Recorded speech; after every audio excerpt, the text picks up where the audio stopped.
naglakbay na mag-isa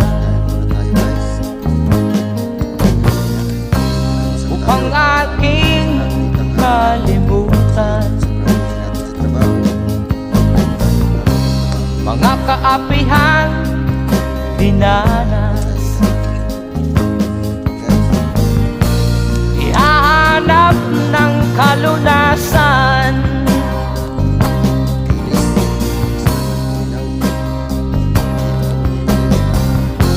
kami hinamak ng lubusan, inapit, tinatawanan, kami itinuring na basahan.